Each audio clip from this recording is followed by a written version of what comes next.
Simmons decision making theory, Simmons decision making theory में जो focus किया गया डिसीजन जो रैशनल है डिसीजन का उसको क्रिटिसाइज किया, क्योंकि डिसीजन जो लिए जाते हैं वो लिमिटेड इन्फॉर्मेशन की वजह के ऊपर बेस्ड होते हैं, और दूसरा जो कॉग्निटिव जो है वो कॉन्स्ट्रेंट्स है उसमें, तो ये डिसीजन हम कह ही नहीं सकते कि ये रैशनलिस्टिक डिसीजन है। तो रैशनलिस्टिक डिसीजन को इन्होंने जो है वो नकार दिया। मेकिंग थ्योरी में इन्होंने जो प्रोग्राम्ड डिसीजंस थे उनको सेपरेट किया गया नॉन प्रोग्राम्ड डिसीजंस थे। जो प्रोग्राम डिसीजंस थे, जो रूटीन डिसीजंस थे, वो उनको सेपरेट किया गया। जो नॉन प्रोग्राम डिसीजन थे, नॉन प्रोग्राम डिसीजन हो गए कम्प्लेक्स डिसीजन मेकिंग, उनको अलग कर दिया गया। रूटीन वाले को अलग कर दिया गया और कम्प्लेक्स वाले को अलग कर दिया गया। इन्होंने कहा कि ऑप्टिमल फंक्शन के ऊपर इन्होंने फोकस नहीं किया, इन्होंने कहा सेटिस्फाइंग। इन्होंने वो डिसीजन लेना चाहिए जो कि लगे कि गुड इनफ हो, सेटिस्फाइंग डिसीजन के ऊपर इन्होंने फोकस किया।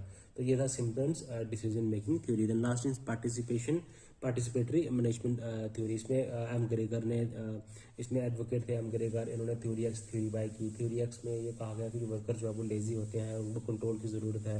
लेकिन थ्योरी वाई में उन वर्कर्स को रखा गया जिन जो कि सेल्फ कंट्रोल, अपने आप को कंट्रोल करें, जो कि एक्टिव होते हैं, जो कि वो खुद सेल्फ ड्रिवन होते हैं, उनको फ्रीडम की ज़रूरत है, उनको कंट्रोल करने की ज़रूरत नहीं है, जो कि थ्योरी वाई कहती है। थ्योरी एक्स कहती है वर्कर्स को कंट्रोल करने की ज़रूरत है, उनके ऊपर स्ट्रिक्ट कंट्रोल मेजर्स रखने के ऊपर फोकस करना चाहिए। तो एम्प्लॉयज़ की कैटेगराइजेशन दो में होनी चाहिए, एक तो थ्योरी एक्स में और थ्योरी वाई में। ओके, देन नेक्स्ट एक इसके एडवोकेट और थे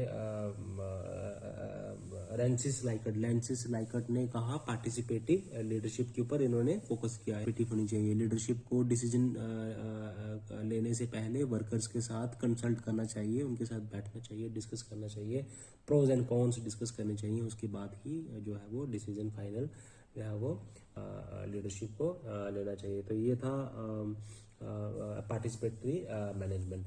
सो हमने 8 एडमिनिस्ट्रेटिव थॉट्स के बारे में डिस्कस किया। सबसे पहले आता है मैं एक एक करके आपको नाम लेते हैं। सबसे पहले आता है scientific management and scientific management movement. Then आता है क्लासिकल थ्योरी। देन आता है वेबर्स ब्यूरोक्रेटिक मॉडल। देन आता है Simon's decision making theory. Then participation management आता है।